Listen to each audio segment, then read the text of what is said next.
환영합니다. 함께 하나님의 말씀 보시겠습니다. 우리 가운데 주시는 말씀 누가복음 1장 39절부터 56절까지의 말씀입니다. 누가복음 1장 39절에서 56절까지 말씀, 함께 한 목소리로 합독하시겠습니다. 이때 마리아가 일어나 빨리 산골로 가서 유대 한 동네에 이르러 사가랴의 집에 들어가 엘리사벳에게 문안하니, 엘리사벳이 마리아가 문안함을 들으매 아이가 복중에서 뛰노는지라. 엘리사벳이 성령의 충만함을 받아 큰 소리로 불러 이르되, 여자 중에 내가 복이 있으며 내 태중의 아이도 복이 있도다.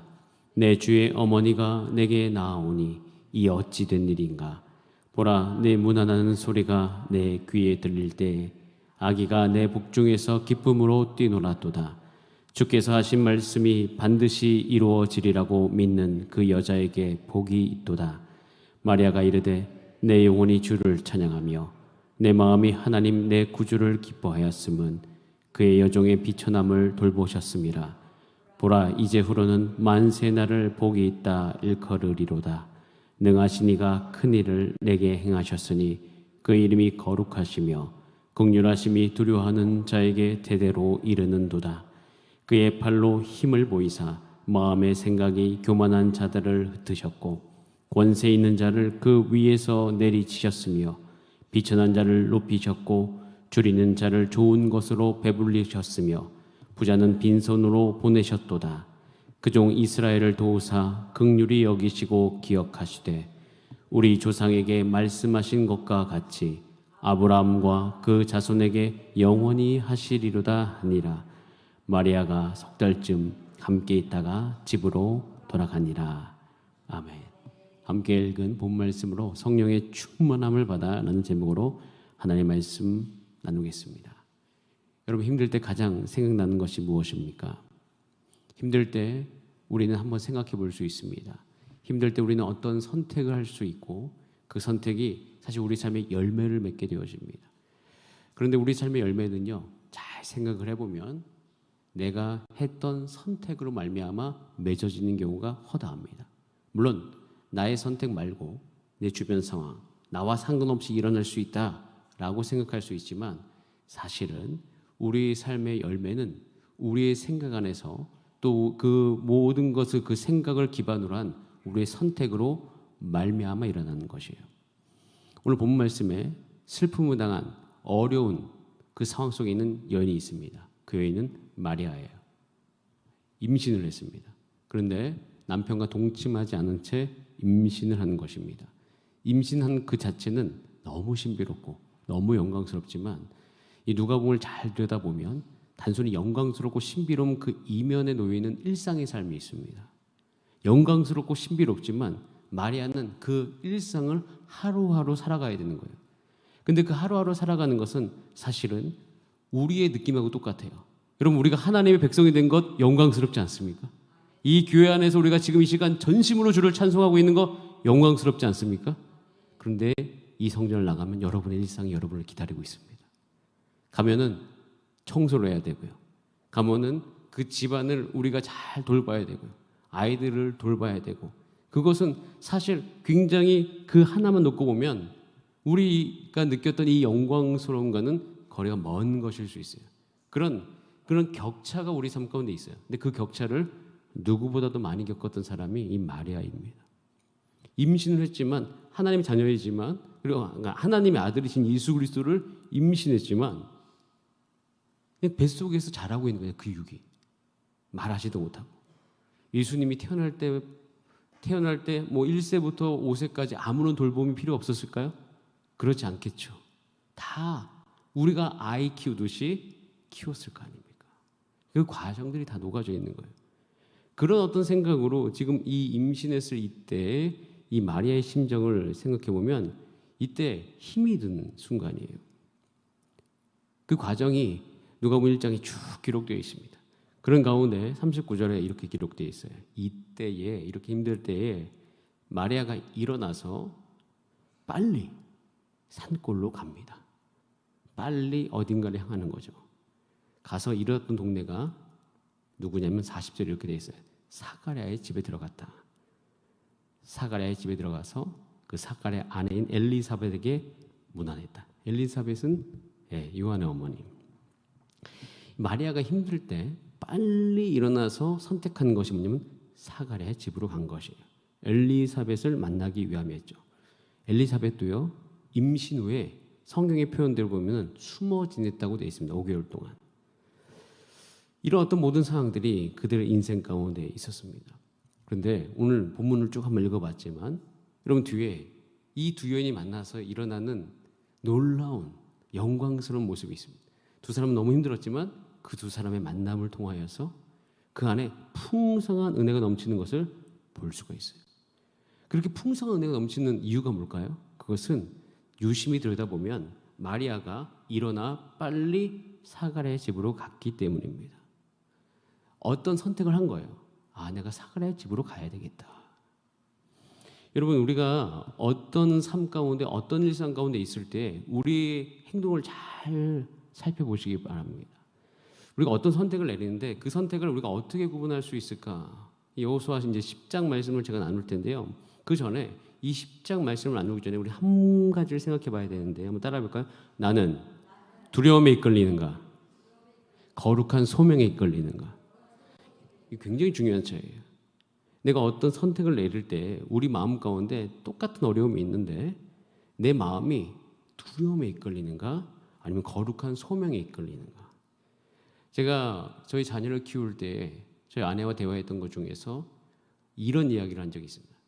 그 아이를 키울 때 두려움이 굉장히 많습니다. 두려움이 늘 안에 있어요.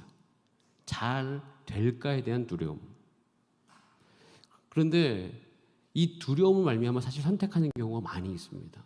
근데 어느 날 문득 내가 이 두려움으로 말미암아 뭔가 선택하면 안 되겠다. 이런 생각을 참 많이 한 적이 있어요. 근데 그럼에도 불구하고 쉽지가 않습니다. 그래서 항상 어떤 선택을 내리거나 그럴 때 질문해 보는 거예요. 내가 두려움에 이끌리는가? 거룩한 소명에 이끌리는가? 그럼 이거 왜 질문해 봐야 되냐면 두려움에 이끌리는 자는요, 그 목적이 그 두려움을 없애는 겁니다. 그 두려움만 사라지면 되는 거예요. 두려움만 사라지는 것이 목적이기 때문에 사실 그 이면을 봤을 때 별로 좋지 않은 결과가 일어나는 경우가 많아요. 근데 같은 상황이라고 할지라도 거룩한 소명에 이끌리는 자는요, 두려움에 이끌린 자가 완전히 다른 결과를 일으킵니다. 여러분, 우리 마음을 한번 들여다보실까요? 여러분 삶 가운데 지금 상황이 있을 텐데 그 상황 속에서 어떠한 선택을 내릴 때 여러분 무엇에 이끌리고 계십니까? 여호수아 10장을 놓고 보면 여호수아 10장에 한 장면이 나옵니다. 이스라엘 백성의 입장에서는 사실 좋은 상황인데요. 우리 같이 한번 여호수아서 10장 1절 말씀을 같이 한번 읽어볼까요? 시작. 여호수아가 아이를 취하여 진멸하되 여리고와 그 왕에게 행한 것 같이 아이와 그 왕에게 행한 것과 또 기므온 거민이 이스라엘을 화친하여 그 중에 있다함을 예루살렘 왕 아도니세덱이 듣고, 말씀 잠깐 머물러 주세요. 이 상황이 잘 이해가 안 되실 텐데 한 가지 좀 상황을 설명해 드리자면 여호수아가 이스라엘 백성들이 여리고를 점령했죠. 자, 여리고를 점령한 다음에 아이성을 칩니다. 그 다음에 아이성을 칠 때 실패를 한 번 경험하죠. 그래서 그들은 모든 걸 정비하고 다시 하나님의 음성에 집중해서 궁극적으로 아이성까지 어떻게 했어요? 진멸했어요. 자, 진멸하고 난 다음에 그때 당시에 가나안 족속 중에 기브온 거민이 있는데 그 사람이 이제 그분들이 여호수아 9장에 보면 이 이스라엘에게 투항을 합니다. 그러니까 즉 와가지고 화친을 맺어요. 물론 그 과정은 뭐 옳다 그러다 우리가 더 이야기할 수는 없지만 분명히 이상한 부분이 있습니다. 나중에 이것 때문에 문제가 일어나는 경우가 있지만 아무튼 이 기브온 주민이 이스라엘 백성과 화친을 해요. 자, 이런 상황이 되니까 큰일이 생겼습니다. 가나안 족속들 가운데 큰일이 생긴 거예요. 그 중에 예루살렘 왕이 있는데 그 왕 이름이 아도니세덱인데요. 그 아도니세덱이 그 모든 것을 어떻게 했다고요? 들었어요. 큰일이 난 거예요. 가나안 입구가 뚫렸어요. 여리고성이 뚫려버렸습니다. 그리고 가나안 땅의 강한 민족들이 이제 이스라엘 백성 가운데 넘어가기 시작했는데 그 중에 어떻게 해요? 기브온 주민이 화친한 거예요. 그러자 어떻게 돼요? 자, 여호수아 10장 2절 이렇게 돼 있어요. 크게 두려워하였으니 예루살렘 그 왕 아도니세덱이 그 마음속에 두려움이 생길 거예요. 이유는 있어요. 그러니까 기브온은 큰 성이고 아이보다도 큰 성이에요. 근데 그 아이도 점령당했는데 기브온마저 이스라엘에게 넘어갔다. 자, 그럼 어떻게 됩니까? 이제 자기 차례가 오는구나 라는 생각을 들 수 있겠죠. 이 두려움 가운데 몰려있는 그 예루살렘 왕의 심리를 한번 따라가 봤어요. 그 사람은 이제 한 가지만 보이는 거예요. 이 두려움을 없애야 돼. 내가 어떻게 하면 저 이스라엘 백성이 다가오는 것을 없앨 수가 있을까? 그래서 크게 두려웠다고 해서. 그러니까 영어 성경은 두려워했기 때문에라고 되어 있어요. 아예 두려웠기 때문에. 자, 그 다음에 어떤 일이 있냐면 3절, 요 10장 3절에 이렇게 되어 있어요. 예루살렘 왕 아도니세덱이 헤브론 왕 호함과 야르무드 왕 비람과 라기스 왕 아비야와 에글론 왕 드빌에게 사신을 보내기 시작한 거예요. 왕들을 다 모읍니다. 다 모아가지고 어떻게 해요? 이야기하기 시작해죠. 야, 우리 이대로 가면 큰일 나겠다. 우리 꼴도 여리고성과 똑같은 꼴이 될 거다. 아이성과 똑같은 꼴이 될 거다. 근데 게다가 기므온 주민마저 이제 이스라엘과 화친을 했다. 자, 우리가 어떻게 할꼬? 이들의 모습은 영락없이 두려움을 없애기 위해서 행동하는 모습이에요.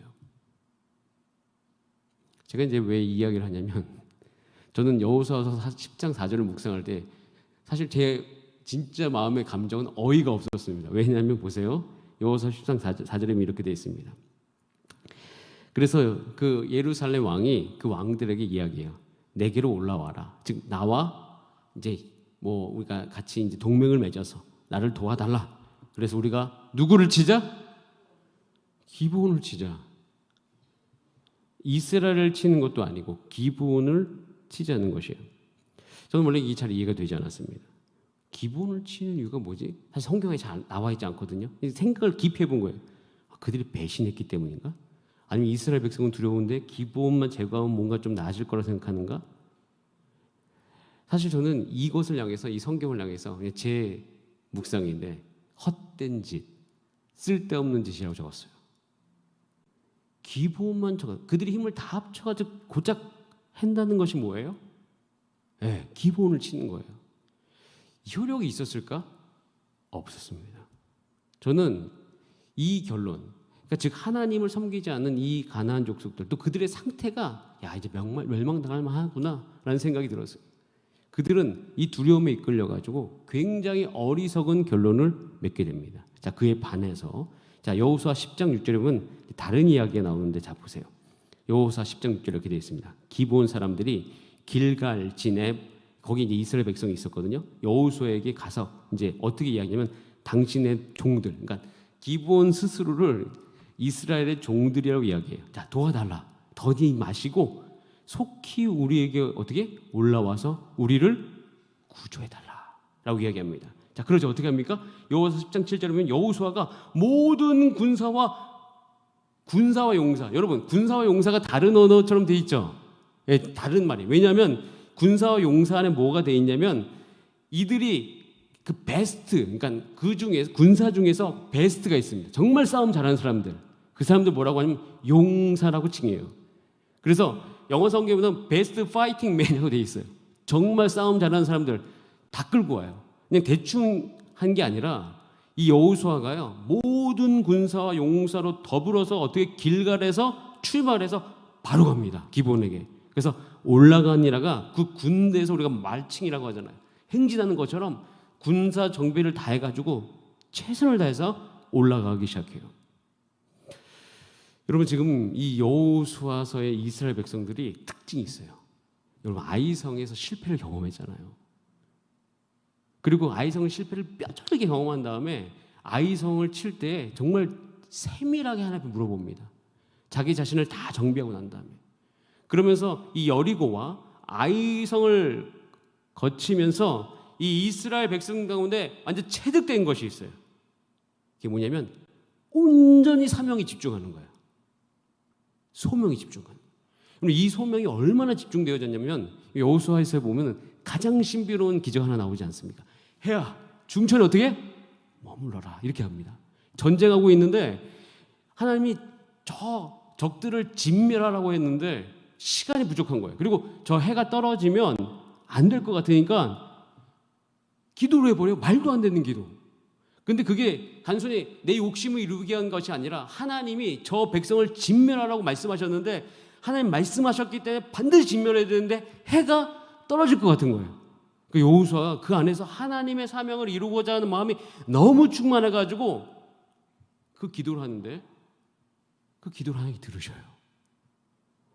제가 여기서 확연하게 구분된 두 가지 태도를 보게 됩니다.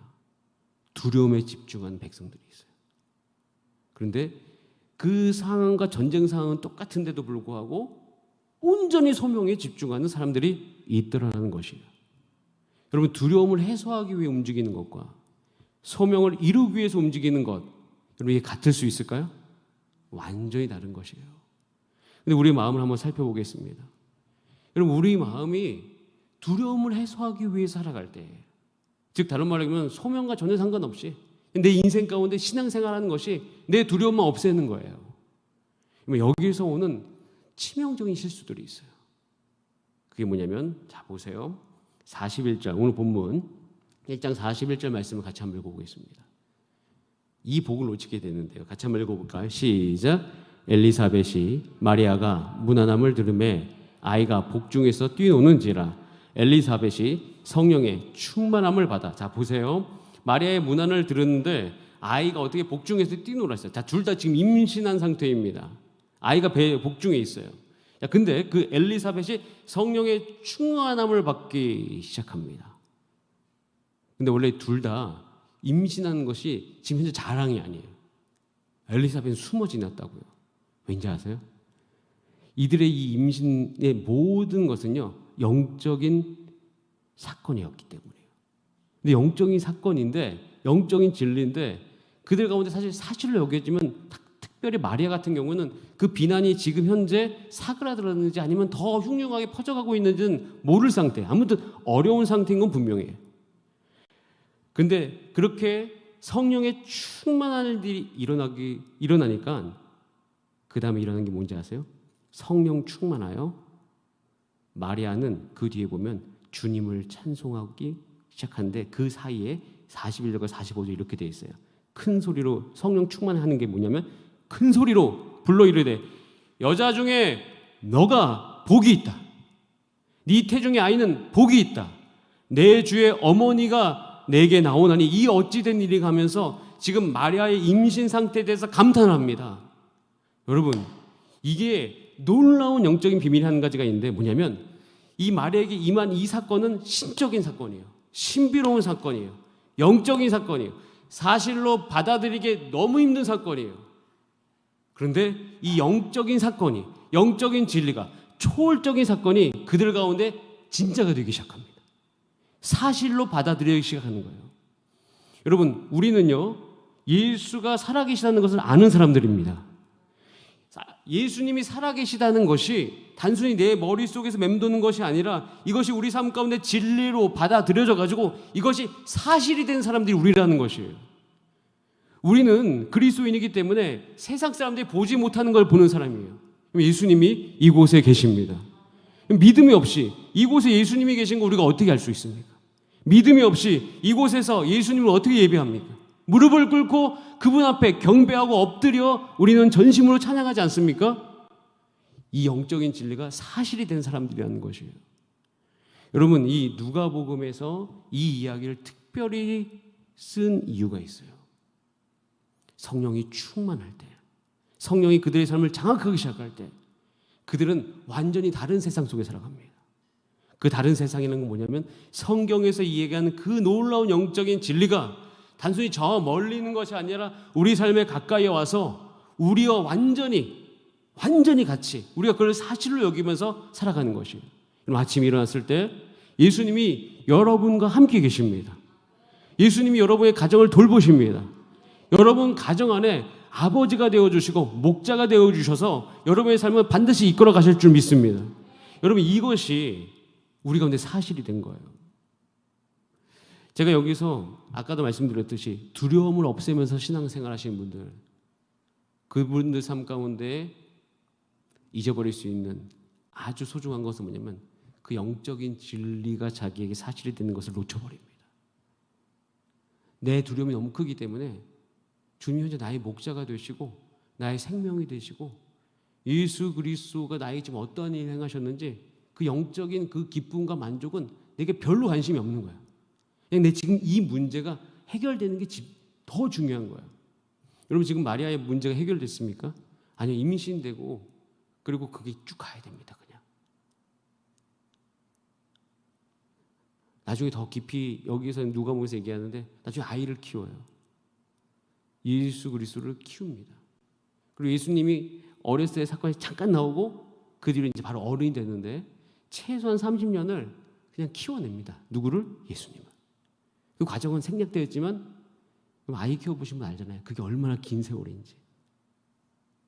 그런데 마리아가 그 기간을 어떻게 견뎠을까요? 그에게는 이 사건이 그들에게 영적인 진리로 받아들여졌고 예수님이 하나님의 아들이신 것이 그들 가운데 사실이 되었고 그들 가운데 믿어졌기 때문입니다. 여러분, 제가 이 이야기를 한 이유가 뭐냐면 사실 이 본문은 저도 여러 번 설교를 하지만 누가복음을 쭉 설교할 때 가장 어려운 부분이 이 부분이에요. 근데 이 부분을 묵상했을 때 하나님께 주님께 제게 주신 음성이 있습니다. 진규야, 너희 삶 가운데 소명에 집중해라. 소명에 집중하면서 한 건 한 건 나아갈 때 내가 너에게 준 그 영적인 모든 것이 너희 삶 가운데 사실로 드러나기 시작하리라.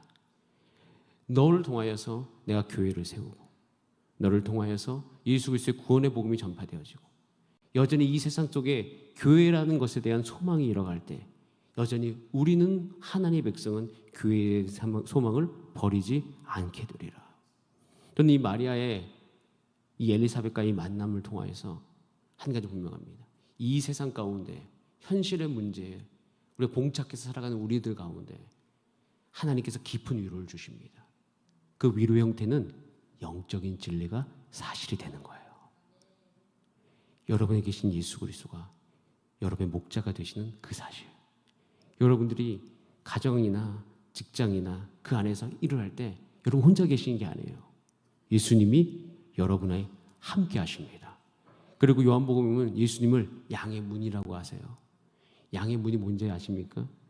양의 문은 여러분 이 양들을 그러니까 이게 딱 우리가 이제 보통 양치는 데 가보면은 울타리가 있지 않습니까? 울타리가 있는 집은 부자인 거예요. 근데 양을 치는데 그 꼴을 온전히 먹이지 못해서 방목을 하시는데 방목보다는 유목이죠. 양들을 데리고 이쪽 갔다 저쪽 갔다 하시는 분들이 있어요. 왜냐하면 그 꼴을 먹여야 되니까. 근데 이쪽에서 먹였다가 다른 곳으로 가면 그곳에 양 우리가 있어요, 없어요? 없죠. 그래서 어떻게 해요? 그때 뭐 돌들을 이렇게 쭉 갖고 와서 그 돌을 이렇게 쭉 싸요. 다 싸고 난 다음에 문이 있어요, 없어요? 문이 없다고요. 그 문을 누가 하는 거예요? 목자가 하는 거예요. 그래서 그 이리들이나 늑대나 밤새도록 그 양을 노리면서 계속 이렇게 지켜보거든요. 그때 그 문에 누가 앉아 있는 거예요? 목자가 앉아 있는 거예요. 밤새도록. 그래서 예수님이 나는 양의 문이다라고 하는 거예요. 밤새도록 우리를 지키는 거거든요. 우리를 지키시기 위해서. 그게 사실이에요. 우리 삶 가운데. 저는 그리스도인에게 가장 중요한 것은 이 영적인 이 신비로움과 영적인 이 사건들이 우리 가운데 정말 사실이 되는 거예요. 내가 너를 통하여서 네가 그렇게 어렵게 사니? 하지만 내가 너를 통하여서 예수 그리스도의 구원의 복음을 전하기를 원한다. 내가 너를 통해서 너희 가정을 온전히 구원할 것이다. 너의 영혼을 온전케 할 것이다. 분명히 너의 삶 가운데 어려움이 있는다 할지라도 행여나 우리 삶 가운데 이런 분이 많습니다. 병에 걸려서 그 인생의 육의 장막을 벗을 그때에도 감사한 분이 있어요. 왠지 아세요? 천국이 그에게 사실이기 때문이에요. 이 병문안을 가서 아프신 분들을 위해 기도할 때 답답할 때가 있어요. 무슨 답답하면 빨리 치유됐으면 좋겠다. 근데 치유가 안 되고 사실은 생을 마감하신 분들이 있거든요. 근데 그들 중에서 끝까지 마음의 평안함을 유지하면서 참 위로를 받고 격려 가운데 소천하시는 분들, 육의 장막을 벗는 분들의 특징은요, 천국이 그들에게 사실이에요. 저는 여러분에게 이런 복이 있게 되기를 간절히 원합니다. 이게 우리의 사실이 되어야 되는 거예요. 근데 이것은 우리의 삶에 오늘 그래서 결정할 것이 있어요. 주님, 지금 나의 인생에 필요한 것이 여러 가지가 있을 수 있어요. 그런데 그것이 행하는 내 두려움을 없애기 위한 방향이 아니라 하나님, 내가 이 땅 가운데 하나의 백성답게 살아가는 그 방향이 되기를 간절히 바랍니다. 그렇게 나아가면 자, 우리 가운데 보세요. 1장 46절, 오늘 보면 1장 46절. 자, 이 고백이 나오는 거예요. 마리아는 수치심 가운데 지금 있는 여인일 수 있어요. 야, 어찌 이 여자가 이 약혼의 때에 남자를 알면 안 될 때에 임신해 버렸어요. 자, 근데 이 모든 걸 다 극복하고 이렇게 이야기합니다. 시작. 마리아가 이르되 내 영혼이 주를 찬양하며 내 마음이 하나님 내 구주를 기뻐하였음은 그의 여종의 비천함을 돌보셨습니다. 보라, 이제 후로는 만세, 나를 복이 있다 일컬으리로다. 이렇게 되잖아요. 마리아가 이것을 임신 중에 깨달았습니다. 그의 비천함을 돌보신 하나님. 야, 이게 어찌 큰 복이 아닐 수 어찌 엄청 큰 복인 거죠. 이 복이 이 마리아가 있는 것을 보면서 우리가 오늘 이것을 사모해야 됩니다. 여러분의 입속에서 내 영혼이 주를 찬양하며 내 마음이 나를 구원하시는 그 구주로 기뻐하고 내가 이 인생을 살아가는 동안 주를 따라가는데 주님께서 하라고 하신 일을 행하는데 마리아가 그걸 받아들인 거잖아요. 순복한 거잖아요. 근데 그 비천함을 돌보신 하나님. 여러분은 하나님께서 여러분을 복이 있다라고 일컫는 그런 인생 될 줄 믿습니다. 한번 따라할까요? 이제 후로는 만세 나를 복이 있다 일컬으리로다. 여러분의 가정에 여러분의 존재가 그렇게 되기를 소원합니다. 다 함께 기도하시겠습니다. 성령의 충만을 받아서 함께 만난 두 여인 가운데 결국 그들에게 주어진 하나님의 부르심이 사실이 되어지고 그들이 그 영적인 비밀들이 그들의 삶 가운데 깨달아지고 알아갔던 그 과정을 통해서 우리는 우리 인생을 돌아봅니다. 지금 여러분의 삶 가운데 있는 모든 것이 단순히 일어난 우연한 일이 아니라 하나님의 계획 가운데 있음을 고백하시길 바랍니다. 그리고 여러분 그 하나님이 주신 것을 받아들이시길 바랍니다. 그리고 나를 통하여서 하나님이 주신 이 사명과 이 모든 것이 이루어질 수 있도록 주님 나에게 인도하여 주시옵소서. 자, 그렇게 되기 위해서 우리 다 함께 주여 한번 부르신 다음에 합심으로 기도하시겠습니다. 주여